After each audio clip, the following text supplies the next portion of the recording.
It's not only just it's not just about us, the CBO, providing updates to you, but most importantly, we really value everyone's feedback. So we want to hear from you. We want to know what's on your mind, your ideas, your thoughts, uh, your complaints. What is it that we're not thinking of that we should be? Because as a community leader, you all bring a perspective from your regions and areas of the state that we very much value. So we want to know what that looks like, and we leverage those opinions and ideas and feedback. So again, thank you all for being here. We strongly encourage your participation. And with that, I think we're going to kick this off with legislative updates, and I'll hand it over to Paige. Paige, good morning. Thank you, Jonas. My name is Paige Osman. I'm Senior Policy Advisor supporting the Colorado Broadband Office. Happy to report that the General Assembly adjourned last week, May 8th. A sincere thank you to everyone who engaged with us throughout the session. Very much appreciate your support and participation.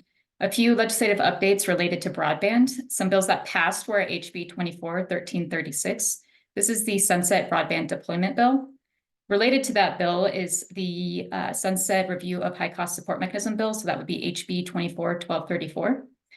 HB 24-1334, which is the broadband service for multi-unit buildings, and HB 24-1036, repeal of certain tax credits. Now, in that bill, we were able to amend out the repeal of the rural broadband sales and use tax. So all of these bills are about to be signed by the governor any day now. So we're very much looking forward to the implementation of those bills.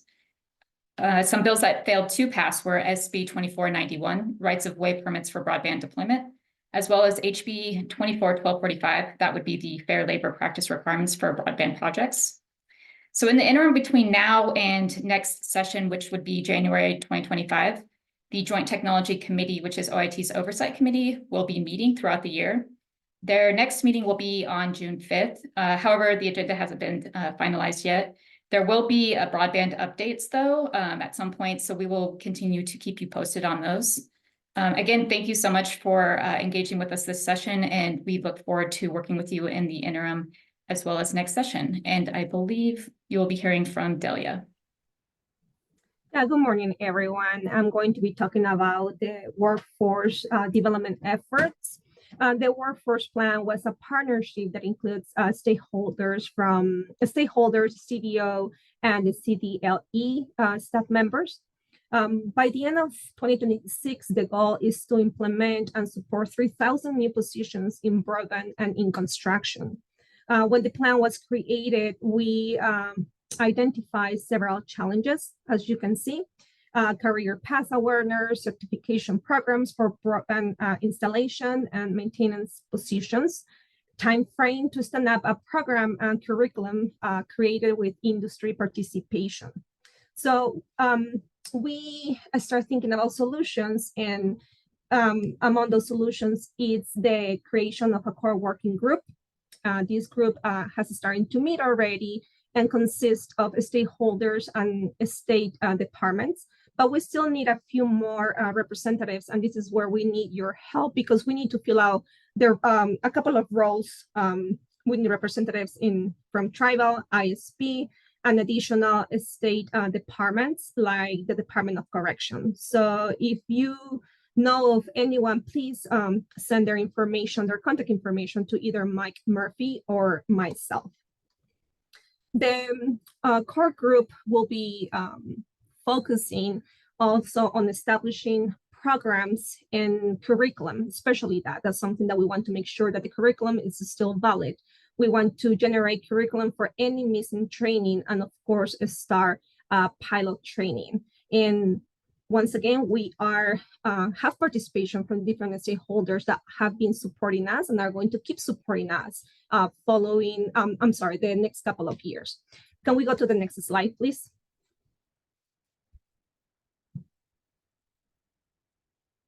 So as you can see, the workforce plan's goals, are awareness, training, and employment. By the end of 2024, we're hoping to reach out to 10,000 Coloradans and let them know about the new positions that are going to be available in broadband. We're also hoping to train by the end of 2025, 3,000 Coloradans, so they are ready to enter the broadband field. And we want to train twice as many for employment by the end of 2026. We want just to be prepared in case there are some changes in people that might not be interested in the field anymore, that might be moving out of the state or the country. So we are just out of caution preparing to train 3,000 Coloradans by the end of 2026. That's all that I have. If you have any questions, please feel free to reach out to me or Michael Murphy. And now I'm going to pass it. Oh no, it's me again. The roadshow. First of all, I want to thank everyone that will be hosting us this coming summer for our broadband roadshow. We are going to start next week. We are going to be in Huérfano on May 21st, and also on the 22nd, we're going to be in Avondale. If you want to get more information about our broadband roadshow, please go to our website where you can find the next presentations that we're going to have in May and in June, but also you will be able to find the Zoom links. So if you can't attend in person, you can join us virtually. And I think that that's all that I have now.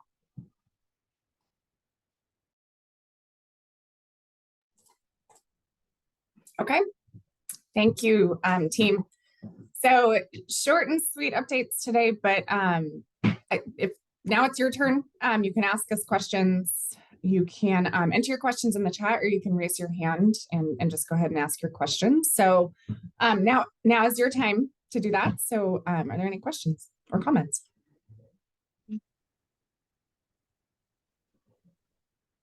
I have a question. Yeah, go ahead. This is Stephanie Kennedy from Rise Broadband.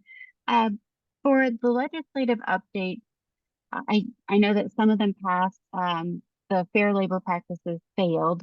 Do you anticipate that the passing of any of these bills is going to impact the timeline for launching BEAD? Thank you, Steffi, for the question. No, we don't expect them to impact the BEAD process. Thank you.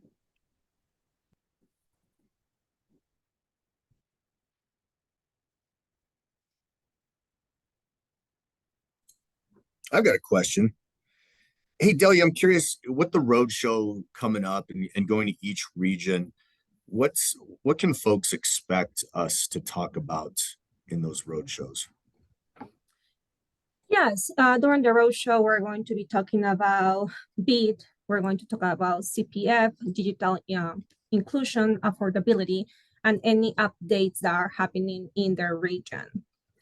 All these topics have been selected actually by the stakeholders that fill out the interest form. And we know that you want to hear about all these topics and what's happening in each region.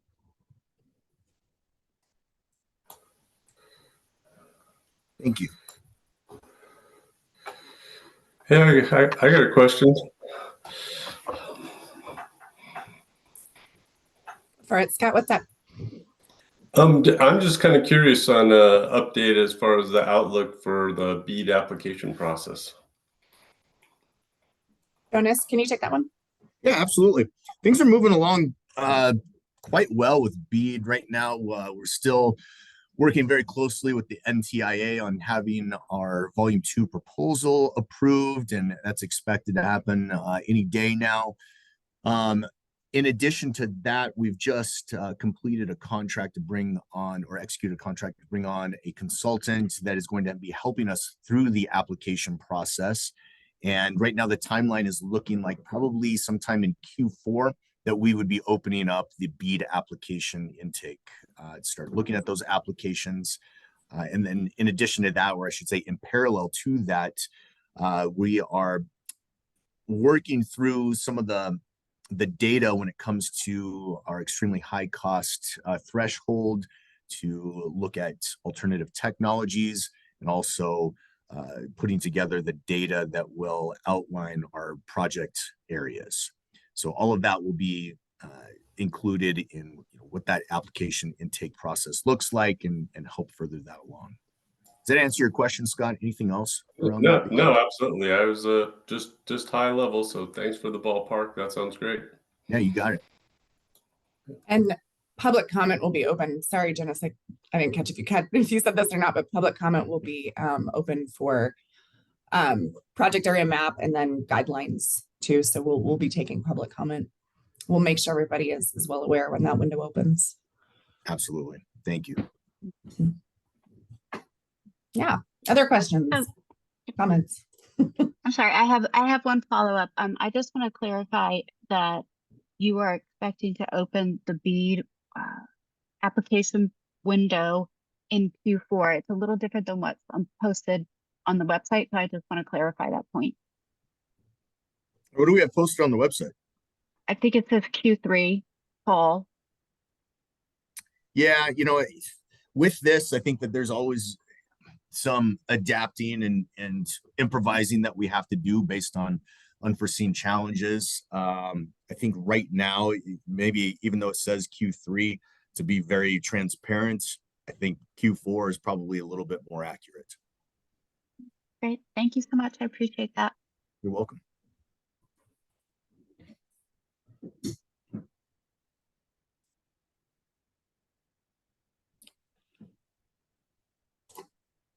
Other questions? Comments? That's Stephanie. Thank you for bringing that to our attention, because we try to inform you guys on timelines and stuff. We are at the mercy a little bit of our work with the NTIA and the approvals there. But yeah, we want to keep you guys as well informed as possible. So if you do see something, on our website that contradicts or what we say or whatever, please feel free to ask us the question, and we'll give you as honest of an answer or most up-to-date answer as we possibly know. Thank you so much. I appreciate that. Yeah, you're welcome.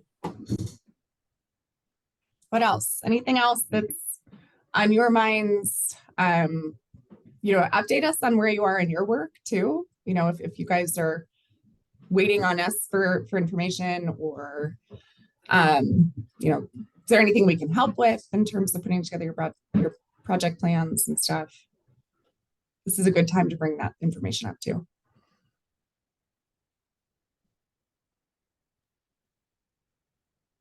I'm not trying. Yeah, sorry. Go I'm ahead, not trying to Stephanie. hide things. Sorry, I didn't. No, you go ahead and then I'll wait. No, Stephanie, I'd rather hear from you, please. For the portal itself, are there going to be like wholesale changes to the portal from what we saw in the CPF round? Is the format going to be a completely new portal, or will it be fairly consistent with what we've seen before? No, it should be consistent. We've launched this new grant portal that is now live, and we are managing our CPF grants through. That's going to be the same portal that we use for BEAD. Shouldn't look any different. If anything, I think we'll continue to make improvements to it so that it's more efficient and more streamlined.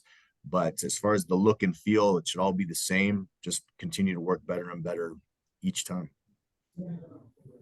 Great, thank you. You're welcome. Great question.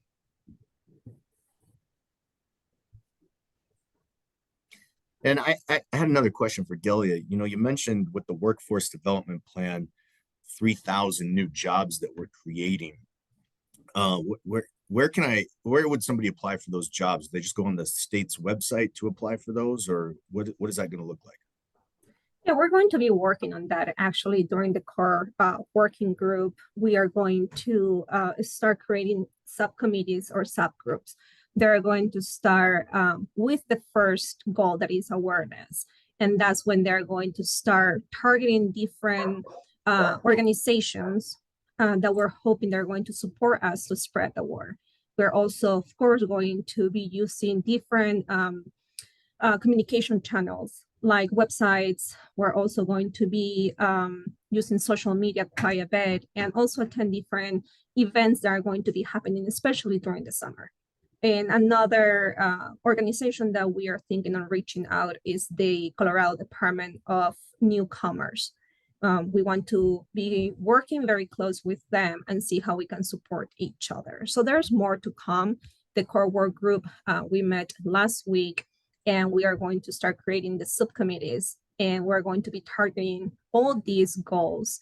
But we're going to start, of course, with awareness. We want to reach out to 10,000 Coloradans by the end of the year. So we're working on it. If you have any of you guys have any ideas, please let us know. Once again, contact me or Michael Murphy, because we want to hear from you, from the community, to see how we can reach out, not only here in Denver, but also in rural areas.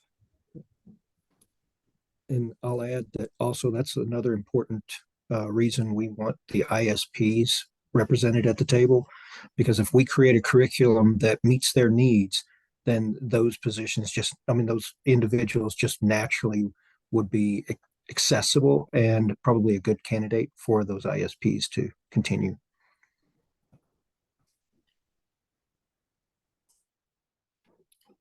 Thanks, guys. We did have a handful of people join in the last 5 minutes, so I wanted to make sure they know it is your time to ask us questions. This is open discussion. So if you have anything on your mind, now's the time. Again, you can chat it, you can raise your hand. But go ahead. We'll give it a few more minutes to see if there's any other questions or topics. Yeah, Beth, go ahead. I'm so sorry. No, we love it. This is what it's for. So I'm going Great. meeting to meeting, so I'm trying to keep up. And y'all probably already talked about this. So I want to bring up a couple things, and if you already covered it, just say, watch the recording. And no, we're going to talk about it.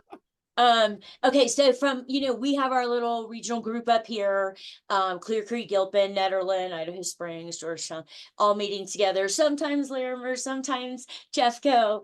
At our last meeting, we were still waiting on the project area maps. Those are not ready. Those are still delayed, right?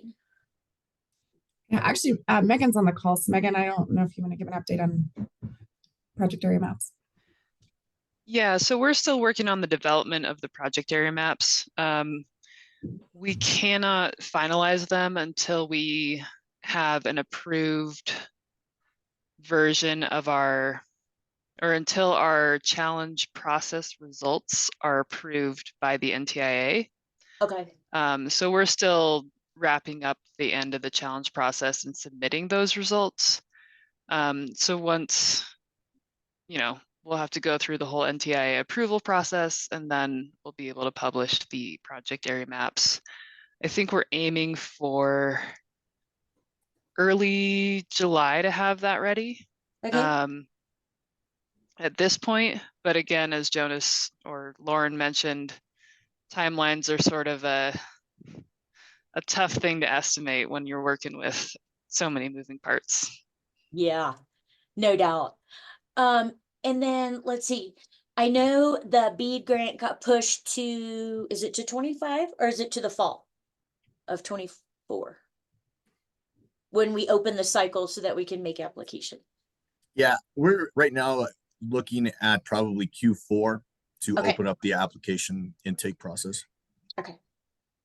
And then Megan, when you were talking about the challenges to NTIA, we have been working with our broadband consultant NeoConnect a little bit on that, or correcting our list of community anchor institutions. I thought that ship had already sailed, but is that part of the challenge with the NTIA, or I mean, I'm just trying to see where we are in the process. Yeah, so we already ran our open challenge process. Okay. So the stage we're in now is some internal processing and submitting those to the NTIA. Okay. So yeah, to use your term, that ship has sailed. Yes. Well, I mean, we saw our list and we were like, where did this list come from? Because there was a lot of incorrect information, or I don't want to say incorrect, a lot of inadequate, meaning there were a bunch of places missing. So, but I realized everybody's, trying to keep that kind of stuff updated is, Yeah, and we'll continue to keep our anchor institution list as up to date as possible. yes. We're working on how we want to maintain that. The version we're using for bead is, you know, a point in time Okay, version. But that doesn't mean we won't take anything you can give us to make our data more accurate. yeah, So so we'll keep working with you on that. I know you're a GIS guru, and our county GIS guru is working on that list. Do you want a special format from us that I can send you? We don't. Or just an Excel spreadsheet works? Yeah, an Excel spreadsheet is Okay. fine. And I can chat with I forget your GIS person's name. Stephanie. Stephanie. Yeah. I'll go through and see if we have a defined schema, and I can send that her way. Thank you so much. I think those are my questions.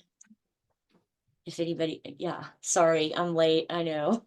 No, you're good. That's great. That's exactly what this time is for. So, and whatever you're wondering, someone else is probably wondering too. So it's good. So feel free. This is your time. Ask anything you want to ask. So, all right. Yeah, let us know if you have any other questions, Beth. But we'll hang on a little longer in case anybody else has questions or thoughts or comments. Okay, one more. Go for it. I don't remember the bill number, the legislation about working in CDOT right of way, is that right? The Yeah. one that didn't it just get tabled until next year or something, or? Is that SB 24091, rights of way permit? Is that the one Yes. But that was postponed indefinitely. Oh, okay. Matt Salk is on the call. I know that he had a lot to do with that bill. Matt or Commissioner Salka, you want to provide any updates on that?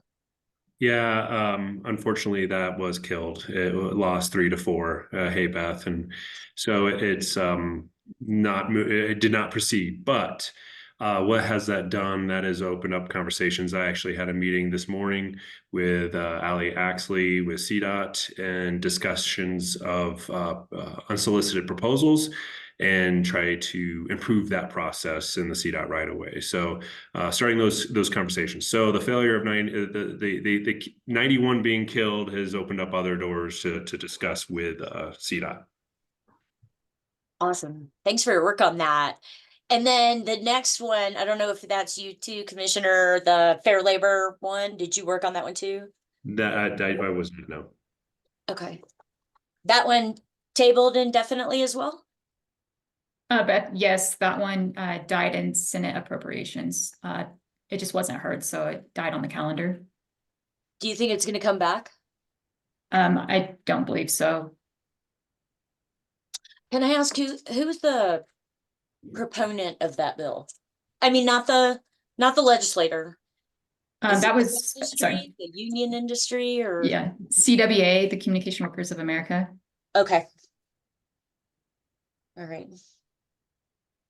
And Beth, when we send these slides out to you, you'll be able to link to those, and if there's other information too, we can provide. Just respond to me and let me know. But yeah, all the links will be from the slide deck will be helpful too. Okay. Okay, I'll be quiet now. Again, this is your time, so this is what it's meant for.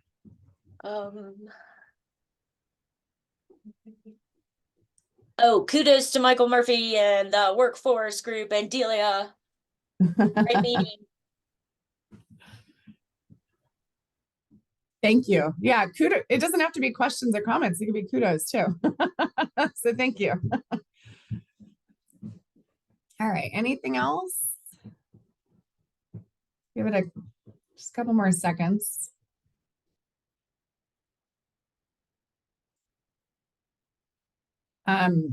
I will remind you all of the programs team, which actually, Delia, we should add your contact information onto this as well. So when I send out slides, I'll make sure everyone has Delia's contact info too. But this is the programs team they're there to help you directly. So feel free to contact them anytime. And then also there's a lot of ways to stay in touch with us and stay informed. There's a lot going on. So the next community roundtable is in July. Reminder, these are every other month. You can always email us. We do have a newsletter, and I will say we're asking people to make sure your subscription is updated. And we're also about to offer a few more options. Like we're going to have a mapping news and alerts pretty soon as well. So look for a communication to come out about that. But again, the newsletter and the alerts are really probably the best way to follow everything going on out of the Colorado Broadband Office.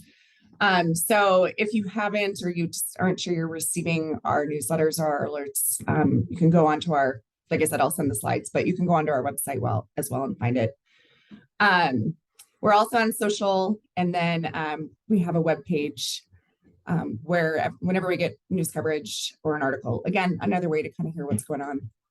We have a web page that captures all of that too. So, and yeah, Delia put her email in the chat, and Beth, thank you very much. We are very excited about those. Yeah, Brandy Ryder won Golden Governor Award. And then the Broadband Advanced Grants Portal, which is the new grant portal that I think Stephanie, you asked about, but yeah, that also won an award too. So we're very excited about that. We work hard on those. So thank you. Okay, well, if there isn't anything else, no other questions, we'll say goodbye for now. And we appreciate everybody jumping on and asking questions and just letting us know what's on your mind. So thank you very much. Bye, everyone. Goodbye. Thank you. Thanks.